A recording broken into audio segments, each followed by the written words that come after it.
And welcome to Go Time here on the Voice of College Football Network. I'm Grant Sastre, one of two co hosts here on the LSU YouTube channel for the Voice of College Football Network. Make sure to like this video, subscribe to the YouTube channel, and then also make sure to click on the bell for any so you can get notifications for whenever we release a new video. We're going live for our live videos we do every Monday night, as well as some other stuff. But make sure to click on the bell and stay tuned for all the latest updates from LSU at the Voice of College Football Network. Um, the reason why you clicked on this video is because we got some great news. In Louisiana, we're dealing with the summer heat right now, and right now my house is getting a little. They have a little issues with the AC, but we got fans blowing everything, but nothing like a Louisiana summer. However, when you have a Louisiana summer, despite all the humidity and the heat, you know that football season is right around the corner. Actually, later today, I'll be going to the LSU League Camp to see some of the top prospects from around the country. And maybe we get an interview with them, whatnot. So maybe we can put on the channel, but um, that's to be decided. Depends on who's there. But anyway, uh, the SEC release their new they releases the time slots for all the games in the SEC.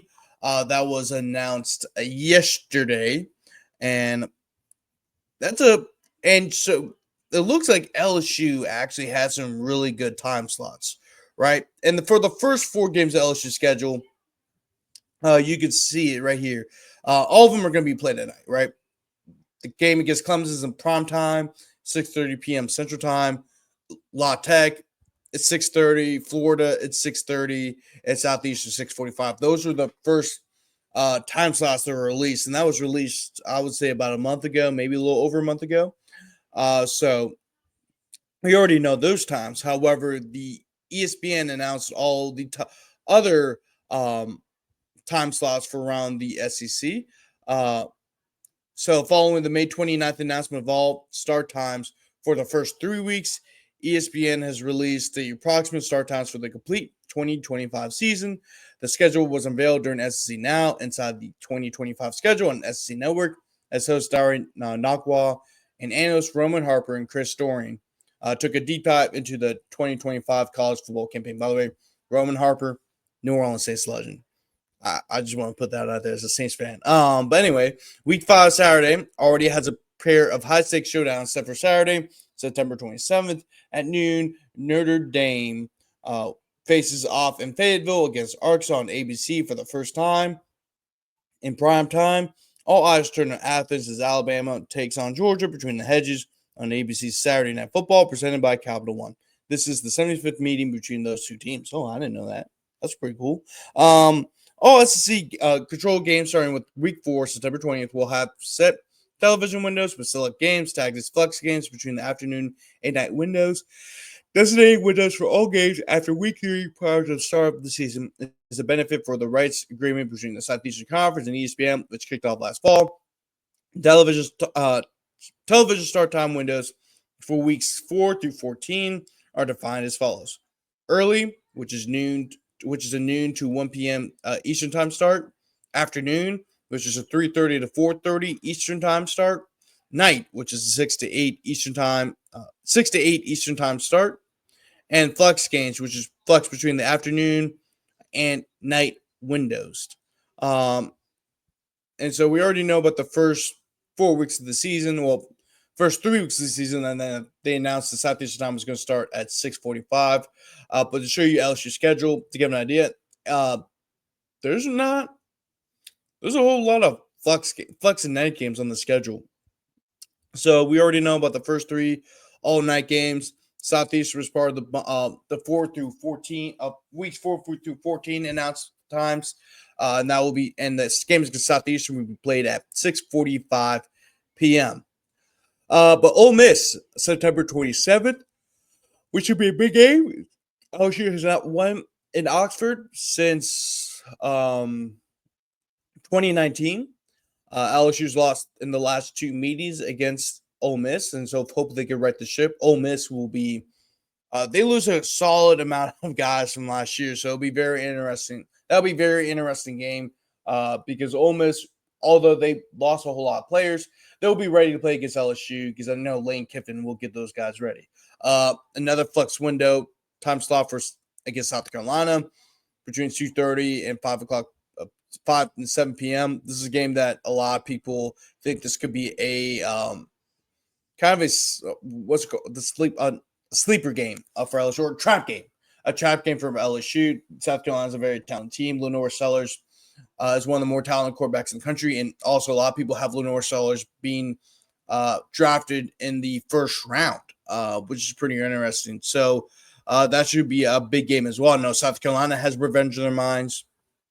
They think the game was robbed from them last year, although I don't think the game was robbed. They had some costly mistakes down the stretch that led them to lose that game, including 2 costly penalties and also a missed field goal at the end of regulation to tie the game, to send the game to overtime. So there's that. But anyway, Vanderbilt is the only early kickoff window that is on the schedule for the most part. That was kind of expected. It's in Nashville. Vanderbilt's not really a marquee opponent. There's just not as Vanderbilt. I know Vanderbilt's a little bit better than they have been in years past, but it's not a marquee opponent. It's against LSU. LSU has, I can't recall the last time they lost against Vanderbilt. It's been a little while. So, ESPN and SEC and the SEC are expecting this to be a blowout, right? The last time LSU played Vanderbilt in Nashville, it was a blowout, actually twice in 2 years in a row. The first year, I think LSU won like 66-34. And then the second meeting, it was also another blowout. Actually, that was probably Miles Brennan's best game. Miles Brennan, the 3-4 game stretch he had in 2020 before he had a season-ending abdomen injury. So, it doesn't shock me that game is an early time slot. Usually LSU and Vanderbilt are early time slot, have early time slots. Last year was kind of really the first time where LSU and Vanderbilt played a game at night. They played a game at night in 2020, but I think it was just COVID. So, but usually those games either it's played early in the morning or it comes in very late at night. So there's that. But anyway, Texas A&M is a flex window. No shocker there. This is one of the premier rivalries in the SEC right now. I know LSU fans don't really like to say that, but Texas A&M fans don't. Texas A&M doesn't like it. They don't like LSU, and LSU doesn't like A&M. There's a very close proximity between the two schools. Only 5-6 hour drive between the two schools, and also usually these games are pretty good. There's a lot of excitement between these two teams whenever they play each other. Whole lot of anticipation. Although LSU is not A&M's biggest rival, that of course belongs to Texas. They still hate LSU with a passion. So does LSU, and really, you can make a case that they're LSU's biggest rival. I know people want to say Alabama, but I mean, for one, Alabama has dominated the series against LSU all time, right? I'm not saying LSU can't compete with Alabama, but my point is Alabama has beaten LSU way more times than LSU's beaten Alabama. This is kind of a really close rivalry. And I think, and the reason why I say it could be the biggest rivalry is because, I mean, it's hard for me to say Alabama's a big rival because I think the only reason why LSU and Alabama are rivals is because of Nick Saban. That's it. I mean, look, they've had some Kyler contested games beforehand, and you could consider Alabama a rival, but it really didn't heat up till Nick Saban took the Alabama job. And LSU and Alabama were competing for SEC titles and national titles. That's how I feel about the LSU Alabama rival. I think Florida and Texas A&M are bigger rivals than Alabama because it's more natural. The series is more even. It's a little closer. And Alabama, to me, it's kind of been a rivalry, but to me, it's only heated up in the last 15 years or so, because of Nick Saban. Before that, it was just kind of another big game on the schedule. That's in my opinion.